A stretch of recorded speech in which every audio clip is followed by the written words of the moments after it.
আবারও রমজান মাস, আবারও সাতটি গোল। প্রতিপক্ষ ব্রাজিল না হলেও বার্সার দেওয়া 7 গোলের পর সবচেয়ে বেশি স্মরণ হচ্ছে তাদেরই নাম।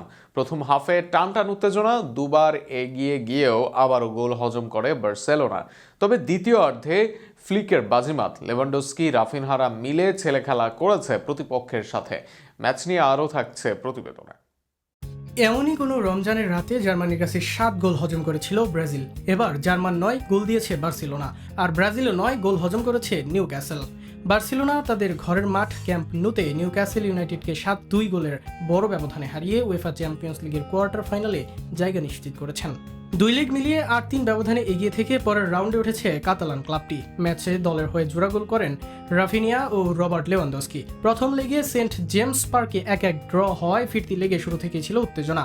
ম্যাচের প্রথমার্ধে দেখা যায় 5টি গোল, যা দর্শকদের দারুণ রোমাঞ্চ উপহার দেয়। শুরুতে বার্সেলোনা এগিয়ে গেলেও নিউক্যাসল ইউনাইটেডের অ্যান্থনি এলাঙ্গার জোড়া গোলে 2 বার সমতায় ফেরে ইংলিশ ক্লাবটি। বার্সার হয়ে গোল করেন রাফিনিয়া ও মার্ক বার্নাল। তবে বিরতির ঠিক আগে পেনাল্টি থেকে গোল করে দলকে আবারও এগিয়ে দেন তরুণ তারকা লামিন ইয়ামাল। দ্বিতীয়ার্ধে পুরোপুরি বদলে যায় ম্যাচের চিত্র। বার্সেলোনা একচেটি আধিপত্য দেখিয়ে দ্রুতই ম্যাচ নিজেদের নিয়ন্ত্রণে নেয়। 51 মিনিটে গোল করেন ফার্মিন লোপেজ। এরপর 56 ও 61 মিনিটে টানা 2 গোল করেন, নিজের জোড়া গোল পূর্ণ করেন রবার্ট লেভানডস্কি।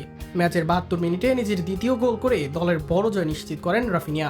এই ম্যাচে গোল করে নতুন ইতিহাস করেছেন লেভানডস্কি। উয়েফা চ্যাম্পিয়ন্স লিগে এখন তিনি সর্বোচ্চ 41টি ভিন্ন দলের বিপক্ষে গোল করার রেকর্ডের মালিক, ভেঙে দিয়েছেন লিওনেল মেসির রেকর্ডও। অন্যদিকে সবচেয়ে কম বয়সে 10টি চ্যাম্পিয়ন্স লিগ গোল করার কীর্তি করে কিলিয়ান এমবাপ্পেকেও ছাড়িয়ে গিয়েছেন লামিন ইয়ামাল।